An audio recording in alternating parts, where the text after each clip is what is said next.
Hey everyone, welcome back to the channel. I have a quick video for you today. I wanted to show you some of my shelf-stable meal in a jars. It's been a while since I've done this type of video, and I wanted to just bring all of the new subscribers into my kitchen. If you are new here, hi, hello. I would love it if you introduced yourself down in the comments below, and I would love to get to know some of you.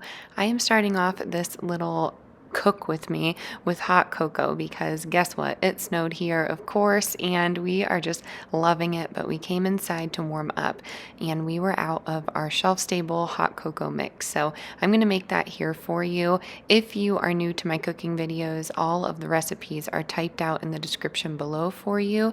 And if you are watching on your television and can't access that, go ahead and email me at mountainmammaliving@gmail.com and I will send you over the list of recipes, but it is pretty straightforward. We have about 3/4 cup of baking cocoa. We have a 1/3 cup of powdered sugar and a 1/3 cup of regular cane sugar. And then we have marshmallows as an option. And you're going to need about a 1/2 pack of this non-fat dry milk, depending on how many you're feeding. I went to multiple houses when I was growing up, and one house made hot cocoa with water and the other house made it with milk. So let me know in the comments, how did you grow up? What kind of hot chocolate you enjoyed? And let me know your topping situation, because my family really loves whipped cream and marshmallows on their hot cocoa, and I love mine with a splash of coffee.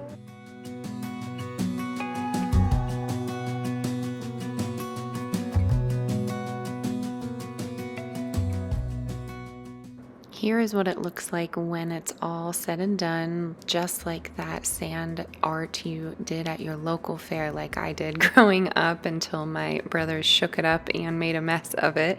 But all you need is 2 tablespoons per 16-ounce cup if you are going to give that big of a cup. Honestly, my kids are toddlers, so 8-ounce cups are just fine. So I am just making about 3 cups here, and I'm going to put in just a little bit here, and then I am going to take the rest and add some water just because we have that milk powder in there. You can add milk, it just makes it extra creamy. I just didn't have any extra on hand that I wanted to use for this. So you could also sweeten this if you're not making it shelf stable with honey or maple syrup, but honey is one of those items that lasts indefinitely, so you could add that to here as well. But it is delicious, and again, if you need the recipe, I will drop it in the comment box below.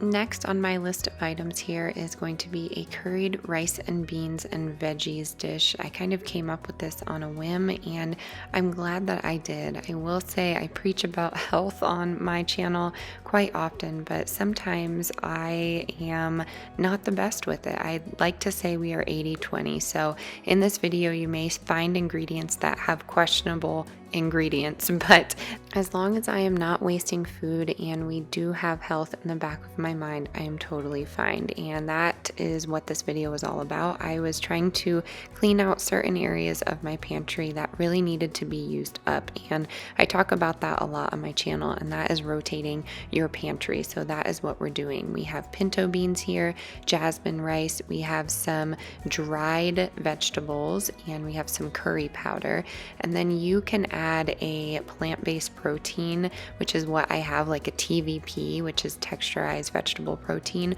or if you have freeze-dried meat, that would be a great thing to add to these dishes. So all you have to do is layer these into your jars. If you have a 32-ounce mason jar, go ahead and use those, but I don't at the moment, so I am putting them in 2 separate jars here.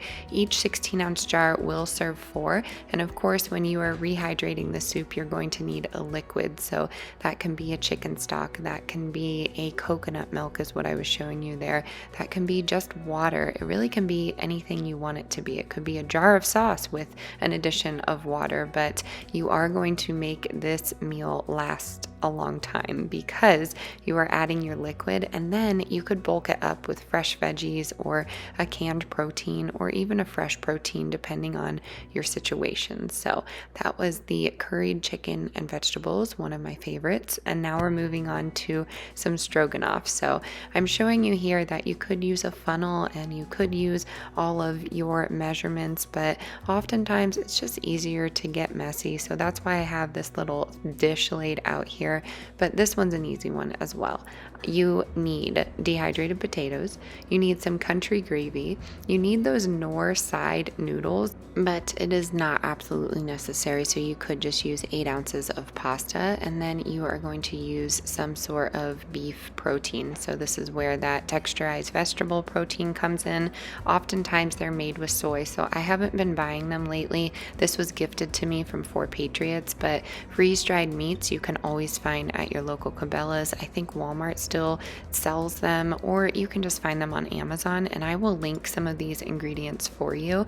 Whenever there are freeze-dried meals on sale on Amazon, I always stock up. I have gotten questions in the past, am I purchasing a freeze dryer? Probably not. It's a big investment and I have bigger fish to fry right now, but easy as pie. All you have to do is layer this in a jar and you are good to go. When you are rehydrating, I suggest using water just because the country gravy is extremely rich, but I rehydrated this for a family member and he really liked milk in his, so you could do that too. It tastes the same in my opinion. It just, the water kind of levels out that richness. And then in the second jar, I wanted to add some egg noodles just to, I guess, bulk it up. But again, you could add, diced potatoes to this when you're all said and done. There's a lot that you can do, and again, it depends on your situation. Moving on, we have bean and lentil chili. This one is very flavorful, and you could add some soup beans to this when you are cooking it, but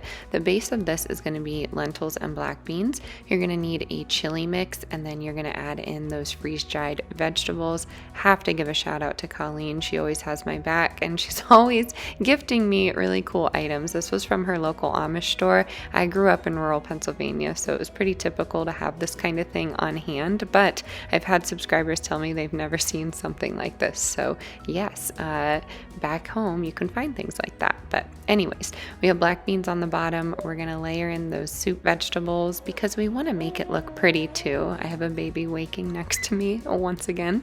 I have some lentils that will go on top here, and then I'm just going to layer the rest and seal it. And I do get questions about this. Am I bringing the air out of this with my vacuum sealer? And yes, I do, because I want these to last for 2 years. So they do last for 2 years for me. Sometimes we make it through a season without touching them. Sometimes we give them out as gifts, but I think they're really great to have on hand in the event of a power outage. You could just take them to your fire and put them on a pot with some water, or they're just nice to have in a pinch. Honestly, you can keep them and start them in your crock pot, go low and slow for 8 hours, and you're good to go for the end of the day. But moving on to my absolute favorite, it's going to be this veggie stew, and you can add chicken, but I always use this Bob Red Mill's veggie soup mix because it's non-GMO, but I have used the 15 bean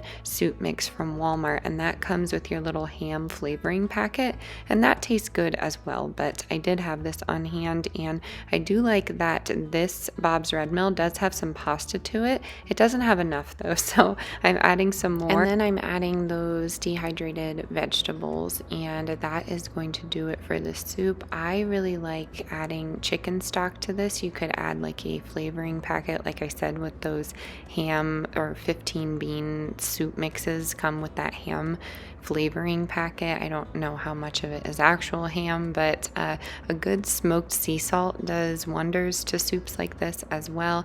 And when it comes to beans, I always like to add about a tablespoon of vinegar just so I can digest it a little easier, and it just breaks apart the beans a little better. So I'm topping it off with those chicken plant-based proteins, but a can of chicken will go really far in this soup as well. And that is going to do it, my friends. That is the lineup. I hope this gave you some inspiration to take some dried items from your pantry and just get started with making your prepper pantry a little bit more shelf stable. Again, I know a lot of you are new. I would love to get to know you. If you are comfortable, please introduce yourself in the comments below. Stay tuned for some new videos this week and let me know what you want to see down in the comments below. I will catch you on the next one. Stay adventurous, stay creative. Bye, y'all.